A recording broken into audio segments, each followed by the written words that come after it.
Hello बच्चे, good morning. आज आप लोगों को इलेक्ट्रिसिटी में जो मैं पढ़ा रहा हूँ उसके आगे पढ़ाऊंगा, लेकिन उससे पहले कुछ बच्चे लोग पूछे हमसे कि सर एमसीक्यू क्वेश्चन नहीं होगा क्या। तो बच्चे मैं फिर से आप लोगों को ये बता दूं कि एमसीक्यू क्वेश्चन मैंने केमिस्ट्री में आप लोग को लगभग 10 क्लास पढ़ाने के बाद दिया था, लेकिन चलिए आपके कारण मैं कुछ एमसीक्यू टॉपिक वाइज करवा रहा हूं, तो ध्यान देते जाइएगा। जैसे कि मैंने ये सारा पढ़ा दिया हूं चार्ज पर बेस्ड क्वेश्चन। उम्मीद करते हैं, चलो कोई भी बच्चे find number of electron in 1 coulomb of charge. उम्मीद करते हैं सारे बच्चे को पता होगा। चलो क्या होगा number of electron in 1 coulomb of charge. निश्चित तौर पर बहुत सारे बच्चे बता सकते हो 6.25 into 10 to the power 18 electron. Okay student, आप सारे बच्चे को ये पता होगा क्योंकि मैं प्रीवियस क्लास में इसको बता चुका हूं। नेक्स्ट है राइट चार्ज ऑफ 1 इलेक्ट्रॉन। ये भी पता होगा 1 इलेक्ट्रॉन का चार्ज कितना होता है 1.6 into 10 to the power -19 what coulomb, क्योंकि ऐसा यूनिट ऑफ चार्ज क्या होता है कूलम। देयरफॉर नेक्स्ट क्वेश्चन आप देखिए, if number of electron n है और चार्ज ऑफ 1 इलेक्ट्रॉन e है, then find the total charge. आपको पता है total charge is denoted by q। Total charge equal क्या होगा बच्चे n इंटू ई। सारे को नोट कीजिएगा, मैं प्रीवियस क्लास में इसको बता चुका हूं। ओके स्टूडेंट, ऐसा यूनिट ऑफ चार्ज अभी अभी मैंने बताया था क्या होगा कूलम। ऐसा यूनिट ऑफ चार्ज क्या होता है बच्चे कूलम। ऐसा unit of coulomb constant. Coulomb constant का ऐसा यूनिट मैंने बताया था कूलम कांस्टेंट। चलिए यहां पर देखते हैं 7 नंबर को जो है right formula of Coulomb's law. Formula Coulomb's law का मैंने बताया था F इक्वल क्या बताया था K Q1 Q2 by R square. मैंने बताया था F equal K Q1 Q2 by R square. Okay student, तो ये बताया था। इसमें K को मैंने क्या बताया था यही कूलम कांस्टेंट है, तो इस कूलम कांस्टेंट का यूनिट आया था F R square by Q1 Q2। F newton, R square metre, newton metre square पर कूलम स्क्वायर। तो ऐसा यूनिट ऑफ कूलम कांस्टेंट मैंने बताया था न्यूटन मीटर स्क्वायर पर कूलम स्क्वायर। ध्यान से देखो, ये आपका रिवीजन भी हो रहा है और किस बच्चे को अभी तक नहीं तैयार किए हो जरूर कर लेना, मैं ये सारा पढ़ा चुका हूं। वैल्यू ऑफ कूलम कांस्टेंट, तो वैल्यू ऑफ कूलम कांस्टेंट क्या हुआ बच्चे, तो कूलम कांस्टेंट का वैल्यू अभी अभी हमने बताया था कि K इक्वल होगा FR square by Q1 into Q2। Therefore K का वैल्यू मैंने बताया था एक्सपेरिमेंटल वैल्यू है 9 into 10 to the power 9 okay newton metre square पर कूलम स्क्वायर। तो इस तरह से मैंने बताया था आप लोगों को कि कूलम कांस्टेंट का वैल्यू क्या होता है। Right formula of Coulomb's law F equal K Q1 Q2 by R square, where F is the force, K is the coulomb constant. Q1 Q2 दो चार्ज बॉडी का चार्ज है, यानी दो particle का चार्ज है और दोनों पार्टिकल के बीच का डिस्टेंस r है। तो इस तरह से F equal K Q1 Q2 by R square. तो ये सारा क्वेश्चन मैंने प्रीवियस क्लास में पढ़ाया था। चलिए नेक्स्ट आते हैं बच्चे। ओके स्टूडेंट, क्वेश्चन नंबर 8वां। निश्चित तौर पर आप सारे बच्चे जान रहे हो ऐसा यूनिट ऑफ करंट। सारे बच्चे को पता है ऐसा यूनिट ऑफ करंट। निश्चित तौर पर कोई बोलोगे वोल्ट, कोई बोलोगे ओम, कोई बोलोगे एम्पियर, तो फाइनली क्या बोलोगे एम्पियर। ठीक है, तो ऐसा यूनिट ऑफ करंट क्या हो गया बच्चे एम्पियर। ये भी मैं प्रीवियस क्लास में पढ़ा चुका हूं आप लोगों को। Why does a conductor conduct electric current? क्यों कोई भी कंडक्टर इलेक्ट्रिक करंट को कंडक्ट करता है, whereas an insulator do not, जबकि इंसुलेटर नहीं। आप सारे बच्चे को पता है निश्चित तौर पर कि इंसुलेटर कंडक्ट नहीं करता है। क्यों, तो रीजन क्या उसके पास फ्री आइटम होता है, क्या उसके कंडक्टर मेटल होता है, इसलिए।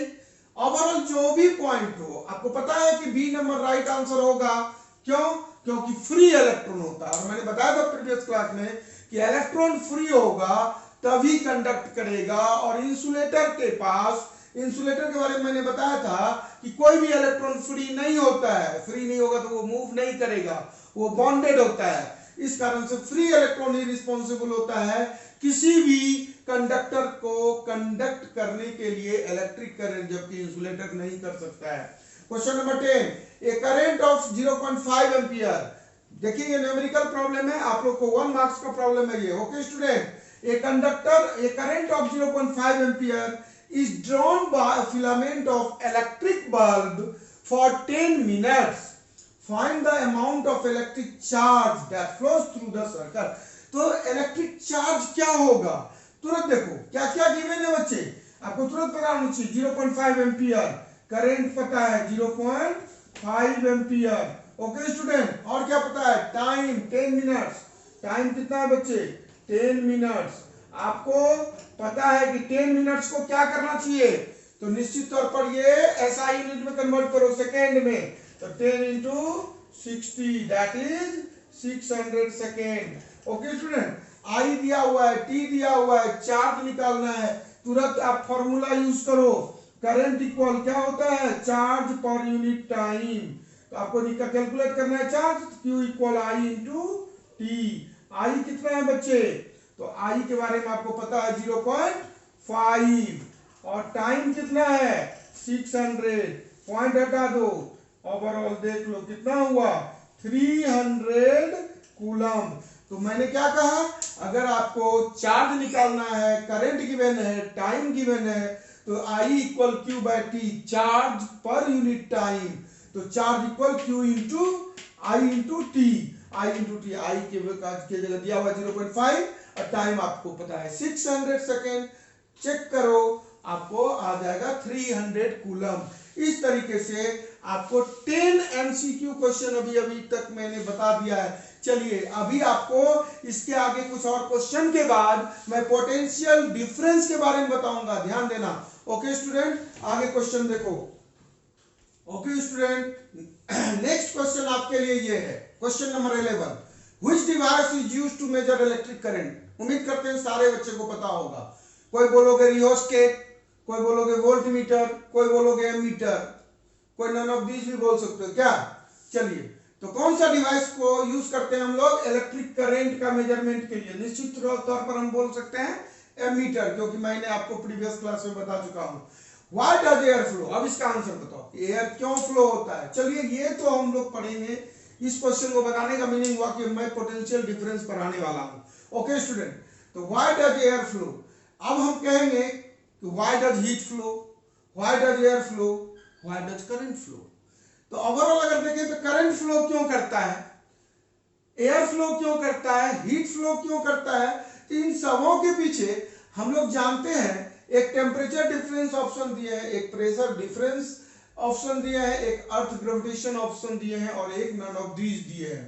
तो आप जानते हैं कि एयर प्रेशर जो हाई प्रेशर वाला एरिया होता है उससे लो प्रेशर वाले एरिया में फ्लो करता है एयर। इसका मतलब हुआ कि एयर प्रेशर डिफरेंस की बात होगी। तो एयर फ्लो करता क्यों है, तो निश्चित तौर पर higher pressure to lower pressure, ठीक है। तो हाई प्रेशर वाला एरिया जहां होगा और जहां लोअर प्रेशर, आप लोग ज्योग्राफी में पढ़ते होंगे, तो हायर प्रेशर से लोअर प्रेशर की ओर एयर फ्लो होता है। उसी तरह से टेम्परेचर डिफरेंस, हीट फ्लो कब होता है, अब सपोज कर लो किसी एक बच्चे को फीवर है और मैंने उसको टच किया, तो निश्चित तौर पर उसकी फीवर को हम फील कर लिया, अरे इसको तो फीवर है। आखिर क्यों फील किए, क्योंकि मेरे बॉडी से उसका बॉडी ज्यादा हीट है, ठीक है, यानी उसका हायर हीट है और मेरा कम है, मतलब उसका हायर टेम्परेचर है, मेरा लोअर है। इस कारण से उसका टेम्परेचर मेरे में फ्लो किया, तो टेम्परेचर डिफरेंस की बात होगी, तो हीट कैसे फ्लो करेगा, heat flows from higher temperature of a body to lower temperature of a body. Okay student, तो हम लोग ये कहते हैं। उसी तरह से एयर प्रेशर डिफरेंस जो हमने बताया, ठीक, तो एयर फ्लो क्यों करता है, तो निश्चित तौर पर बी नंबर ऑप्शन होगा, एयर प्रेशर डिफरेंस। और नेक्स्ट क्वेश्चन है, करंट इज अ स्केलर और वेक्टर। करंट क्या है, क्या स्केलर है क्या वेक्टर है। तो करंट के बारे में आप सारे बच्चों को पता है कि करंट का मैग्नीट्यूड तो होता ही है बट उसका डायरेक्शन फिक्स नहीं होगा, therefore current is a scalar quantity. Okay student, next question है, which metal is used to make almost all the electrical wires.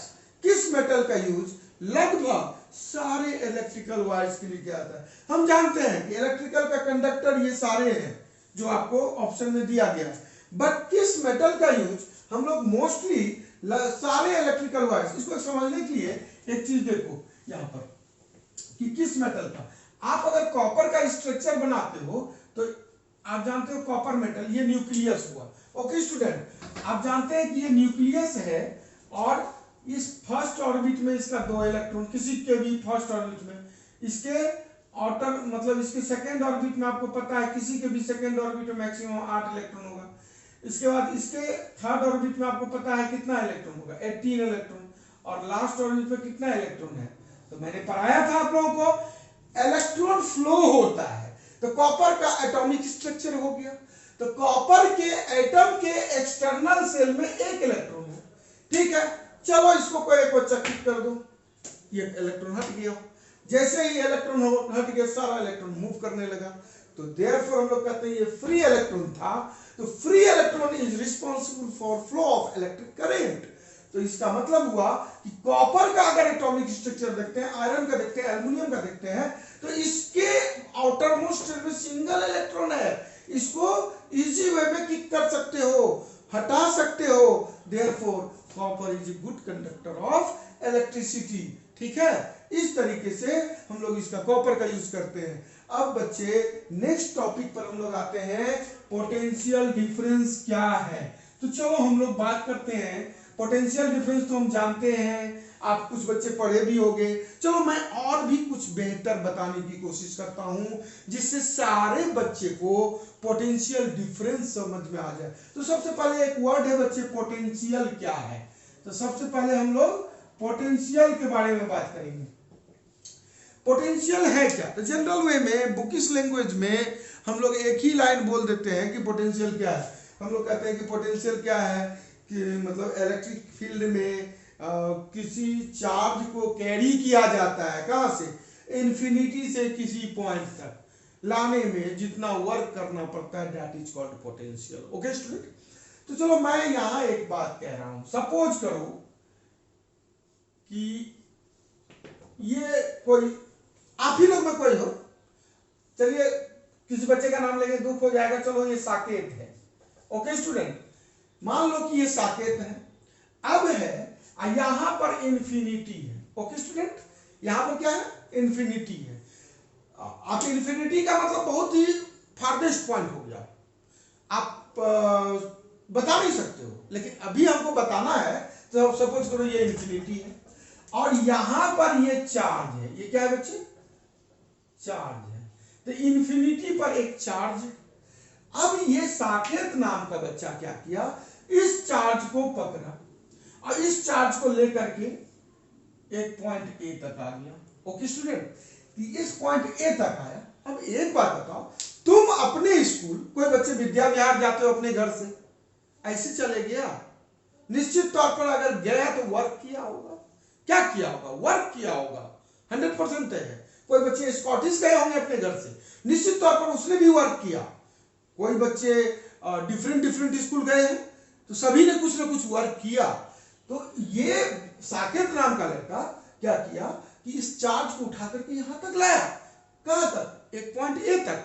निश्चित तौर पर ए तक लाया, तो इसने क्या किया, वर्क किया, है कि नहीं। तो इस चार्ज को लाने में वर्क करना पड़ा ना बच्चे, इस चार्ज को लाने में वर्क करना पड़ा। अब बात होती है, आखिर वर्क किया तो क्या चीज के बारे में बात करें, वर्क किया, ठीक है। तो doing of work, capacity of doing of work is called what. आप लोगों ने क्लास 9 में पढ़ा था, वर्क ऐसे कर लोगे, capacity of doing of work, work करने की कैपेसिटी को कुछ कहते हैं, क्या कहते हैं, निश्चित तौर पर आप सोचोगे उसको एनर्जी कहते हैं। Capacity of doing work is called what, energy. इसका मीनिंग हुआ कि इसने वर्क जो किया यहां से यहां तक लाने में, तो इसने एनर्जी, आखिर अब बात होगी वो एनर्जी उसने अपना एनर्जी को कहां इन्वेस्ट कर दिया, किस जगह पर इन्वेस्ट किया। मान लीजिए इस साकेत नाम के लड़के ने वर्क किया और capacity of doing work is called energy.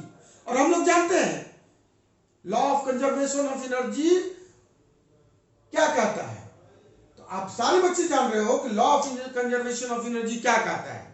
Law of conservation of energy कहता है energy can neither created nor destroyed, it can only transfer one energy to other. कुछ समझ में आ रहा है। हमने पोटेंशियल के बारे में मैं पढ़ा रहा हूं आप लोग को, आप पोटेंशियल के बारे में मैं समझा रहा हूं। डेफिनेशन बुकिश लैंग्वेज में सिंपल है, लिखा दूंगा, हो गया। आप समझो पोटेंशियल है क्या, इलेक्ट्रिसिटी में पोटेंशियल है क्या, जैसे कि मैंने करंट को समझा वैसे ही पोटेंशियल। तो मैंने कहा कि एक कोई भी लड़के हैं साकेत नाम का, और इसने क्या किया, इस चार्ज को जो इंफिनिटी पर है इसको उठा करके यहां ले आया इस पॉइंट ए पर। आखिर पॉइंट ए पर लाया तो क्या हुआ, उस बच्चे को वर्क करना पड़ा। इसने कितना वर्क किया, आखिर वर्क कैसे किया, क्या खर्च हुआ, वर्क जो किया। तो वर्क करने में हम जानते हैं कि capacity of doing work is equal energy. अब बात है कि इसने जो एनर्जी, इसके द्वारा जो एनर्जी लगा, ये एनर्जी कहां इन्वेस्ट किया, निश्चित तौर पर this energy get stored in the given charge. This energy, इसने जो एनर्जी लगाया, ठीक है, this energy is stored, this energy gets stored in this charge. ये एनर्जी कहां स्टोर्ड हुआ, इस चार्ज में। अब यही चार्ज में जो ये एनर्जी लगा, ये एनर्जी तो स्टोर हो गया। अब इसने क्या किया, इस एनर्जी को उठा करके ए तक ले आया, ठीक। ये एनर्जी कहां तक पहुंच गया बच्चे, पॉइंट ए तक। ओके स्टूडेंट, यही पर जो पहुंचा, ये एनर्जी जो पहुंचा, this point is known as potential. Potential, this point is known as potential. यानी कि इंफिनिटी से इस व्यक्ति ने, साकेत नाम के बच्चे ने इंफिनिटी से इस चार्ज को उठाया और उठा करके किसी भी पॉइंट ए तक ले आया। मान लो ये पॉइंट इलेक्ट्रिकल फील्ड में है और यहां तक लाया, लाने में वर्क करना पड़ा। आखिर पोटेंशियल हुआ क्या, पोटेंशियल मींस क्या होता है, आई हैव अ पोटेंशियल। मैं कहता हूं I have a potential, I have power, I have a potential means मेरे पास पैसा है, दौलत है, तेरे पास क्या है, बोलते हो ना। तो I have a potential means हो गया कि एनर्जी, जो एनर्जी को इस बच्चे ने यहां स्टोर किया, इसके द्वारा जो एनर्जी लगाया गया वो सारा इसमें स्टोर हुआ, और वही एनर्जी को उठा करके इस पॉइंट तक ले आया, दैट इज कॉल्ड पोटेंशियल। तो आप देखें, आपने क्या देखा, ये जो यहां से यहां तक लाया तो इसको वर्क करना पड़ा। क्या चीज को लाया बच्चे, चार्ज को, W/Q। इस वर्क को करने में कितना चार्ज लगा है कि नहीं। तो निश्चित तौर पर हम लोग उसको ऐसे बोलते हैं कि Q चार्ज को लाने के लिए W वर्क करना पड़ा। Q चार्ज को लाने के लिए उसने कितना एनर्जी कंज्यूम किया, तो Q चार्ज को लाने के लिए W, यूनिट चार्ज को लाने के लिए कितना, W/Q। That is called potential difference. Potential difference is known as, is denoted by V। उम्मीद करते हैं आप सारे बच्चे को पोटेंशियल समझ में आया होगा कि जिस एनर्जी को लाने में उसने, इस चार्ज को लाने में उसने कितना एनर्जी खर्च किया। तो Q चार्ज को लाने में W एनर्जी खर्च किया, यूनिट चार्ज को लाने में W/Q। This W/Q is known as potential. ठीक है, तो पोटेंशियल का डेफिनेशन आप सारे बच्चे को समझ में आया होगा, उम्मीद करते हैं। इसके बाद जिसको नहीं समझ में आया होगा तो मैं क्या बताऊं, आप देख लो। तो पोटेंशियल क्या हुआ, तो हम लोगों ने क्या कहा, the work is done, the work is done what, to bring unit positive charge, to bring unit positive charge. Q charge को लाया था ना, क्यू चार्ज को लाया था, तो the work is done to bring unit positive charge, कहां से, from infinity to the point in an electrical field is called potential. तो पोटेंशियल का डेफिनेशन हो गया, the work is done to bring unit positive charge from infinity, the work is done to bring or to carry, bring दे सकते हो और carry दे सकते हो। The work is done to bring unit positive charge from infinity to the point is called potential. तो potential बच्चे क्या होता है मैंने वो बताया आप लोगों को. ओके स्टूडेंट, पोटेंशियल उम्मीद करते हैं सारे बच्चे को समझ में आ गया होगा, दिक्कत नहीं हुई होगी. अब है क्या बच्चे, अगर आप पोटेंशियल समझिए अच्छी तरीके से, मैंने कोशिश किया समझाने का, तो जरा सा फिर ध्यान दो. अभी जो मैंने बताया आप लोगों को पोटेंशियल के बारे में, तो आप पोटेंशियल के बारे में मैंने इतना जो बताया, तो आपने देखा कि पोटेंशियल जो है वर्क डन बाय चार्ज हुआ. Okay student, overall work done by charge, book में यही लिखा हुआ है होता है. मैंने समझाया कि वो ये वर्क डन बाय चार्ज है क्या, तो V से डिनोट करते हैं W/Q. और मैंने बताया कि SI यूनिट जब भी आप लिखते हो किसी भी फिजिकल क्वांटिटी का, तो निश्चित तौर पर वो जो हम SI यूनिट लिखते हैं उसके फॉर्मूला से, वर्क का यूनिट निश्चित तौर पर जूल, चार्ज का unit coulomb, joule per coulomb. तो पोटेंशियल का SI unit joule per coulomb. Joule per coulomb is known as volt. ठीक है, joule per coulomb is known as volt. चलिए, इसके बारे में तो हमने जान लिया बच्चे पोटेंशियल है क्या. लेकिन दो बातें हैं यहाँ, एक है पोटेंशियल, एक है पोटेंशियल डिफरेंस. तो अब है क्या कि what is the relation between potential and potential difference. तो चलिए इसको भी हम लोग समझ लेते हैं कि पोटेंशियल और पोटेंशियल डिफरेंस के बीच क्या रिलेशन है. तो आते हैं हम लोग पोटेंशियल डिफरेंस, फिर मैं समझा रहा हूं, जरा सा ध्यान से देखना. चलो सपोज करो कि मैंने यहां पर चलो जो बच्चा का नाम लिया था वही साकेत, कोई स्टूडेंट, ये इंफिनिटी, यहां चार्ज है. ठीक है बच्चे, अब इसने क्या किया, इस चार्ज को यहां से उठाया और उठा करके पॉइंट ए तक ले आया. ओके स्टूडेंट, क्या किया, इस चार्ज को उठाया, उठा के यहां तक ले आया. आप समझ गए होंगे कि ये पोटेंशियल यहां पर हुआ, क्यों हुआ, नहीं हुआ, कैसे हुआ, आपको सब क्लियर है. चलिए यहां पर सपोज करो कि यहां पर एक और बच्चे हैं. ओके स्टूडेंट, सपोज कीजिए कि यहां एक और बच्चे हैं और इसने क्या किया, ये जो यहां से चार्ज को उठा करके यहां लाया. अब इस बच्चे ने क्या किया, सपोज करो इस बच्चे ने क्या किया, इसके लाए गए चार्ज को बैक करके इसी जगह पर ले आया. ठीक है, समझ में आया होगा. इस बच्ची ने इस चार्ज को उठा करके बैक अपनी जगह पर ले आया, पुरानी जगह पर.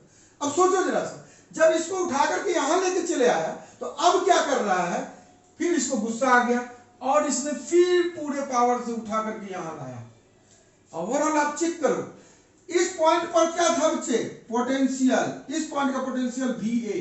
क्या इस पॉइंट का पोटेंशियल भी यही होगा, क्योंकि मैंने कहा था इस चार्ज को लाया जो, तो इस चार्ज को लाने में फ्री में नहीं लाया, वर्क किया. और वर्क किसको बोलते हैं, कैपेसिटी ऑफ एनर्जी किसको बोलते हैं, कैपेसिटी ऑफ डूइंग वर्क. तो जितना एनर्जी इसने लगाया था यहां तक लाने, निश्चित तौर पर दोबारा जब आएगा तो इसकी एनर्जी घटेगी, यहीं तक में आके थक गया. कहने का मतलब अब ये और ये दोनों जगह का एनर्जी डिफरेंस होगा. जैसे ही एनर्जी डिफरेंस होगा बच्चे, नहीं होगा, तो निश्चित तौर पर सपोज करो कि यहां पर ये दूसरा पॉइंट B हुआ. अगर दूसरा पॉइंट B हुआ तो इस B पॉइंट पर का पोटेंशियल भी हुआ. और आप जान रहे हो कि पोटेंशियल इक्वल, अभी हमने बताया था, वर्क डन बाय चार्ज. तो वर्क डन A पॉइंट का work by charge. Okay student, B point का वर्क बाय चार्ज. अगर दोनों पॉइंट के का पोटेंशियल देखें, निश्चित तौर पर दोनों जगह एनर्जी डिफरेंस है, दोनों जगह एनर्जी डिफरेंस है, तो पोटेंशियल डिफरेंस होगा ही. तो दो पॉइंट के बीच का पोटेंशियल, सपोज करो यहां पर पोटेंशियल 15 है इस पॉइंट पर, यानी इसने एनर्जी कितना खर्च किया था, 15, और यहां पर मान लो 8 है, तो दोनों के बीच का डिफरेंस कितना, 7. क्लियर हुआ होगा. ये मैंने कहा कि एक साकेत नाम का बच्चा है, सपोज करो इसने यहां से यहां ले आया, बहुत मेहनत किया होगा, बहुत एनर्जी खर्च किया होगा इस पॉइंट ए तक लाने में. और ये सपोज कीजिए कि ये कोई समृद्धि है, ठीक है। इसने क्या की बच्चे कि उसको टीज करने के लिए, चिढ़ाने के लिए इसने फिर बैक हो गया। ओके स्टूडेंट, और इसने क्या किया, यहां पर ले आया।